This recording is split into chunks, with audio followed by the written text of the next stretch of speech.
Merhaba arkadaşlar. Yine bir özel bir yayında bugün karşınızdayız.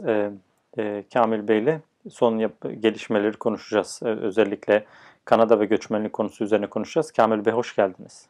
Hoş bulduk İsmail. Merhaba.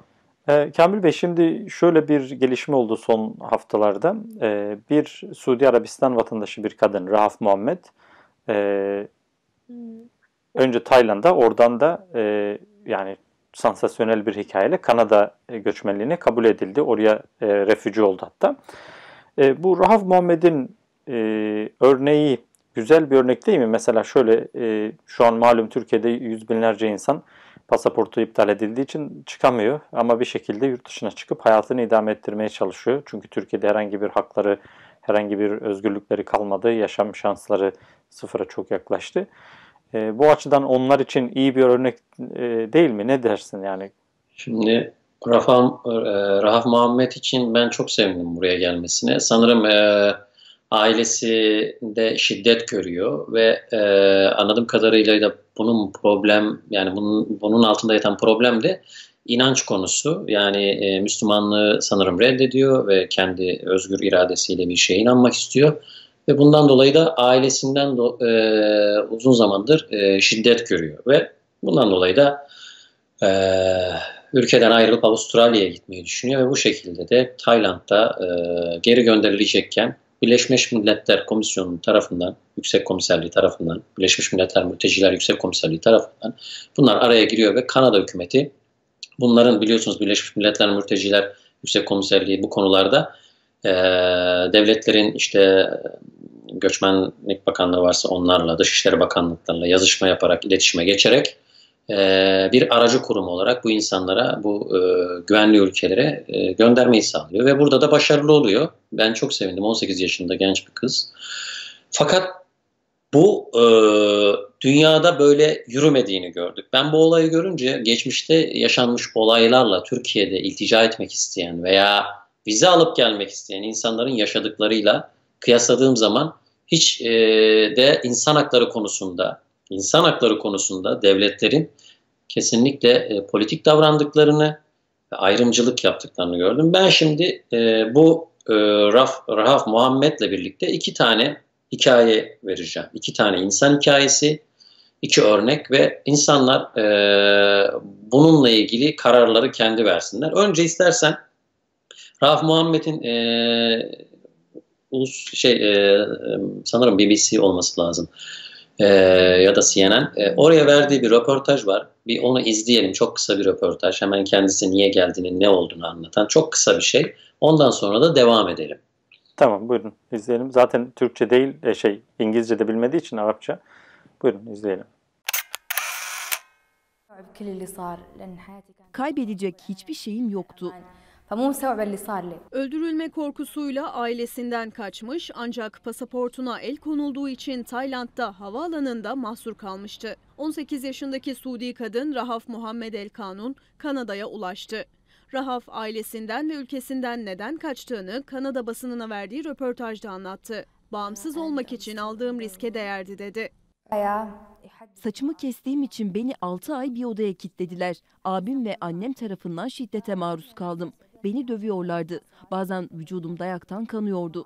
Korkuyordum ama özgürlüğümü kazanmak için risk almam gerektiğini biliyordum. Ailesiyle Kuveyt'te yaptıkları seyahat sayesinde Suudi Arabistan'dan çıkmayı başaran Rahaf, Birleşmiş Milletler tarafından kendisine mülteci statüsünün verilmesinin ardından Kanada'da Dışişleri Bakanı tarafından karşılandı. Her şeyi sindirmeye çalışıyorum çünkü hayatım tehlikedeydi. Havalimanında Dışişleri Bakanı beni karşıladığında yeniden doğmuş gibi özgür hissettim. Harika bir duyguydu. Çok mutluydum. Güvenli bir ülkede olduğumu ve haklarım olduğunu söylediğinde misafirperverliği ve sevgiyi hissettim. Ailesi ve ülkesinden ilk bulduğu fırsatta uzaklaşan Rahaf, Suudi Arabistan'da kadınlara dayatılan hayat tarzını da ortaya koydu. Baskı ve depresyondan kaçmak istedim. Bağımsız olmak istedim. İstediğim kişiyle evlenme şansım yoktu. İzinleri olmadan bir işe giremezdim. Suudi yönetimi kadınların hayatını kontrol etmeye çalışıyor. Kadınlar kendi kendine seyahat bile edemiyor. 50-60 yaşına da gelseler çocuk gibi muamele görüyorlar. Kadınlara çok kötü davranıyorlar. Eşleriyle eşit ya da özgür görülmüyorlar. Eminim Suudi yönetiminden çok daha fazla kadın kaçacak. Umarım hikayem kadınların özgür ve cesur olmasını sağlar. Umarım oradaki yasal değişiklikleri tetikler. Genç kadının ailesi sosyal medyada yaygınlaşan haberler üzerine Rahaf'ı evlatlıktan reddettiklerini açıklayan bir bildiri yayınladı. Ailem beni nasıl reddeder? Sadece onların baskısından kaçtım. Bu haberler beni çok üzdü. Evet, çok ilginç. Ne düşünüyorsunuz bu konuda? Evet, görüyorsunuz bir insan dil bilmeden de bir şekilde kendisini duyurup işte sosyal medyadan yani sesini duyurabiliyor ve iltica edebiliyor. Fakat biz resimde sadece bunu görüyoruz burada. Mesela Dışişleri Bakanlığı bizzat kendisi karşıladı. Buraya bir iltica etmiş bir sürü insan var. Herkes de bu yapılmıyor. Neden bu o bir şey? Yani neden gerçekten bu ülkeler, gelişmiş ülkeler gerçekten bunu insan hakları adından mı yapıyor? Şimdi geçtiğimiz günlerde Türkiye'de bir örnek vereceğim bu konuyla ilgili. Halime Gülsu diye bir öğretmen. Bu Rahaf Muhammed'in buralara yani Kanada'ya geldiği günlerde, olayının yaşandığı günlerde de biz Türkiye'de bir İngilizce öğretmeni olan KYK ile atılmış Halime Gülsu'nun ilaçları verilmeyerek cezaevinde bir nevi işkence, hukukta bunun adı işkencedir. Siz bir tutukluya ilaçlarını vermezsiniz ve bu tutuklu bundan dolayı ölürse bunu hukuk literatüründe işkence olarak tarif ediliyor. Ve Halime Gülsu ilaçları verilmeyerek 15 yıldır ciddi bir rahatsızlığı olan Halime Gülsu Nisan 2018'de sanırım vefat ediyor. Şimdi Halime Gülsu'nun Türkiye'de içeri girme olayı yani tutuklanıp hapse atılmasının altında yatan neden de mağdur ailelere yani eşi tutuklanmış, kadın ve çocuk kalmış, kimsesiz kalmış insanları köftedir, işte yemektir, gıdadır bunları yapıp satarak onlara yardımcı olmaya çalışıyor. Bir kadın ve bir aktivist, aynı zamanda eski bir öğretmen. Şimdi bu kadın bundan dolayı suçlanarak içeri giriyor. İstersen şöyle yapalım, onun hikayesini de Gergerlioğlu, milletvekili Gergerlioğlu'nun anlatımlarından kısaca, tamam mı, verelim ekrana, Ömer Faruk Gergerlioğlu'nun. Ondan sonra da bu iki hikaye nerede çakışıyor? Yani bu iki hikayenin bir ortak noktası var, ona gelelim. Evet, bunu da izleyelim.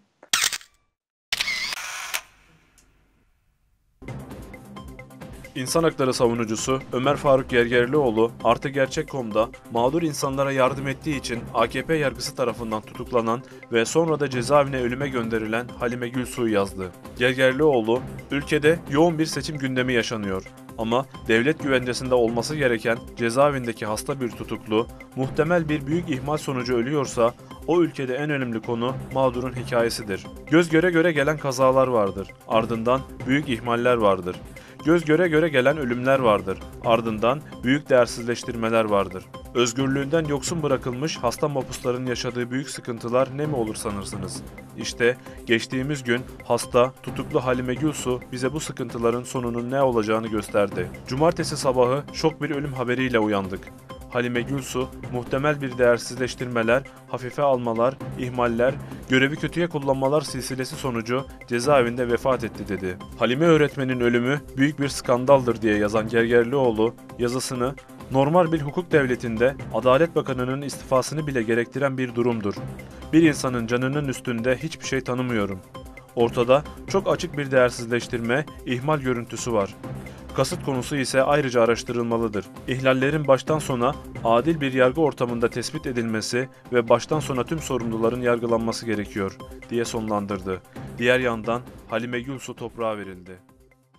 Şimdi görüyorsunuz açıkça bir insan işkence edilerek öldürülmüş, yani işkenceye uğramış, maruz kalmış. Fakat neden bu kadını örnek verdim ben? Neden bu vefat etmiş bu Halime Gülsu'yu örnek verdim size?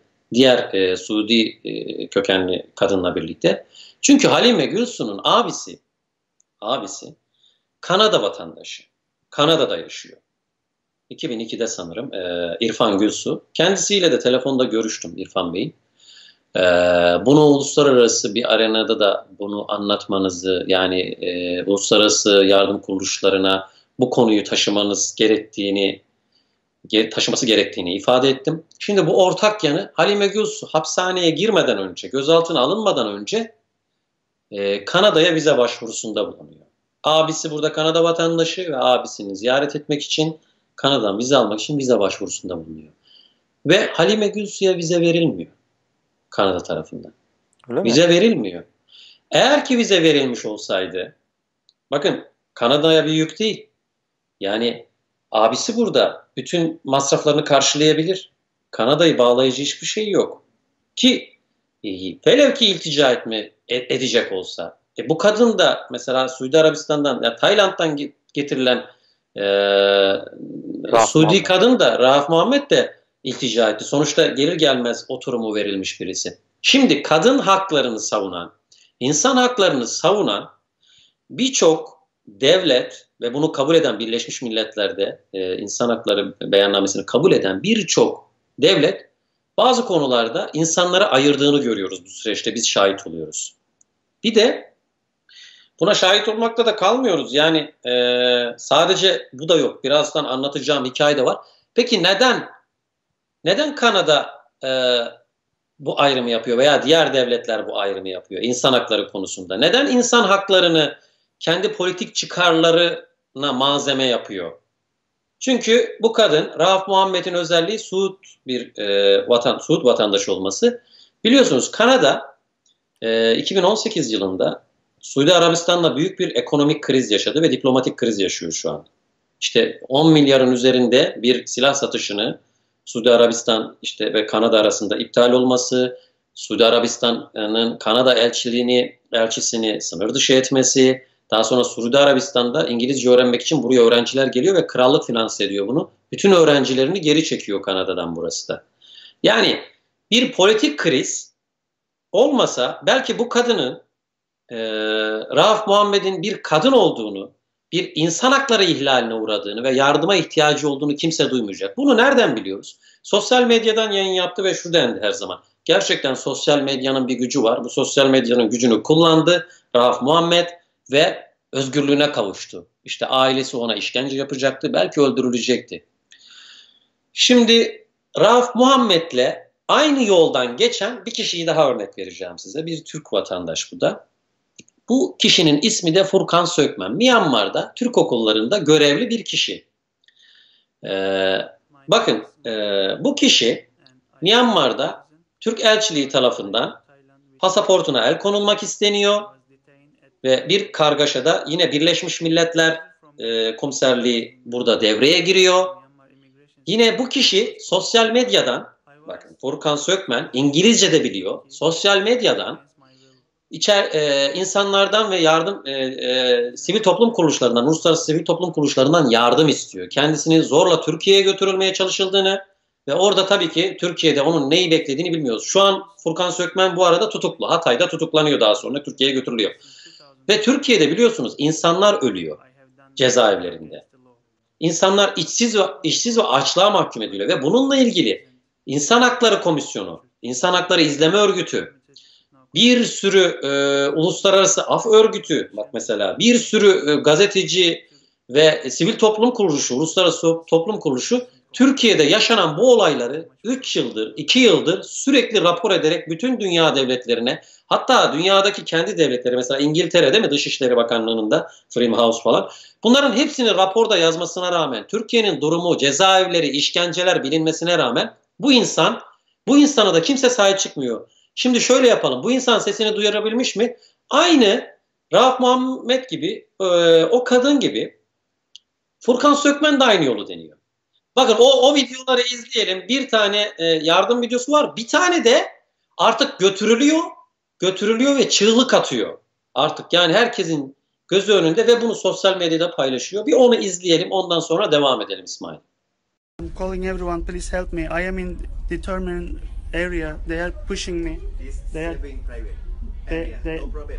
are trying to give me the Turkish embassy. Please help me. All over the world, please help me. Ben Tayland'da hapis yatmaya razıyım. Konuda karar verecek makam biz değil Faruk. Tamam. Bakın bak hepimizin görevleri var. Şimdi bak ben bir daha söyleyeyim. Sen bizi zorlarsan o zaman biz de seni zorlayacağız. Bakın siz zorlasanız da ben elimden geleni yapacağım. O uçağa binmemek için. Ben size bunu güzelce söylüyorum. Ama biz de uçağı seni bindireceğiz. Bakın. Kendi biletimi kendim alacağım. Ben bu uçakta gitmek istemiyorum. I want to take my ticket myself. Okay? No. I want to buy my ticket myself. Please stand up. No. Okay. Don't do it. Okay. Bakın siz de beni zorluyorsunuz. Hayır. Zorla götürüyorsunuz. Elimi kolumu bağlıyorsunuz. Bakın yapmayın. Please don't do it. I will go myself. I will buy my ticket myself. Please don't do it. Don't do it. Help me. Tayland. Help me. This is not democracy. This is not democracy. This is not human rights. Please help me. Help me. All over the world watching now. All over the world watching now. Tayland. Don't do it. Don't do it. Don't do it. Don't do it. Don't do it.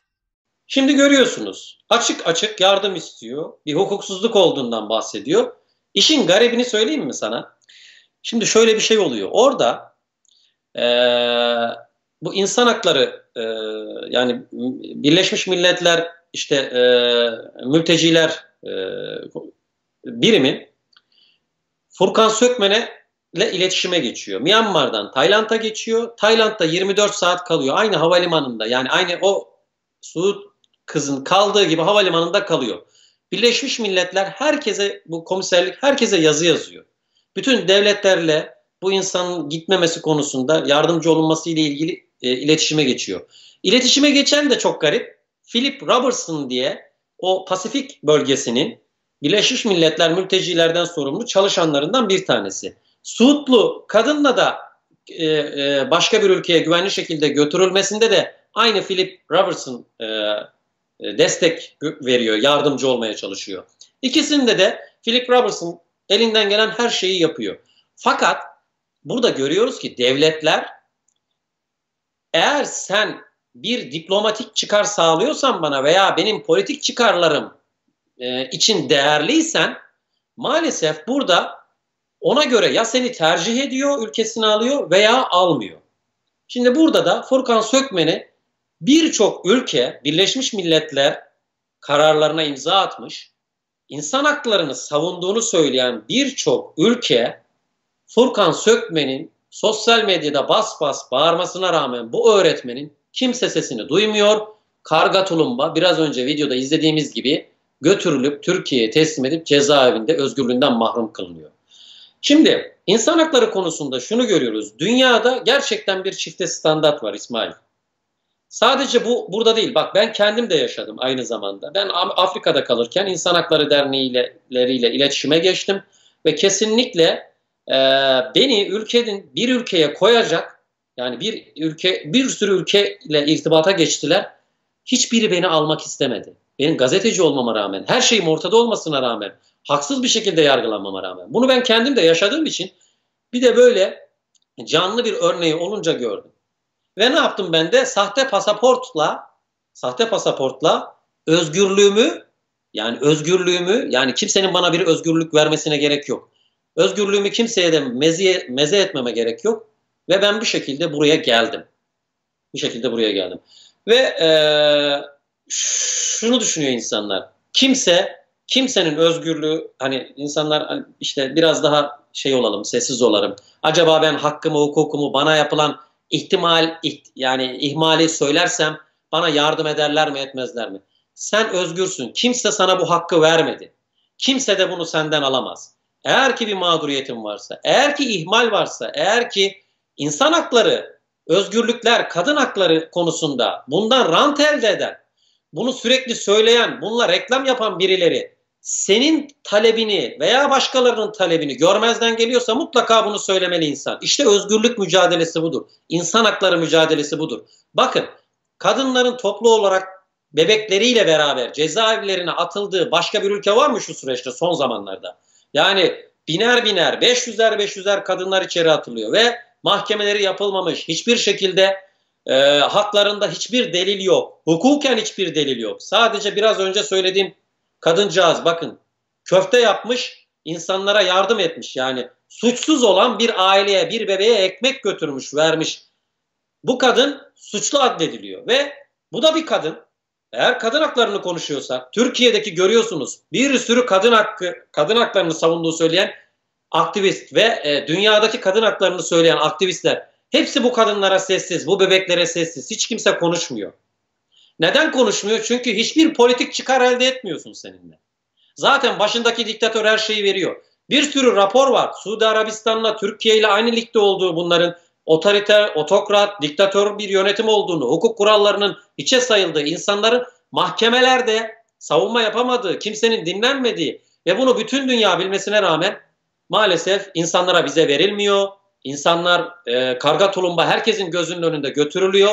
Sırf politik çıkar sağlanmadığı için, hiçbir politik çıkar karşılığı olmadığı için senin insan haklarında hiçe sayılıyor ve değersiz görülüyor. Buna da tepki vermek lazım. Aynı zamanda bundan yılmamak lazım. İnsanların bunları görüp kendileri bir kriz masası oluşturması lazım. Bugün Türkiye'de sıkıntı yaşayan insanlar bir araya gelip dışarıda kriz masası oluşturması lazım. Bunları görüp tepki vermesi lazım bu devletlere. Sesini duyurması lazım. Benim söyleyeceklerim bunlar. İşte ben burada amacım insan hakları konusunda dünyanın şiddet standartını göstermekti.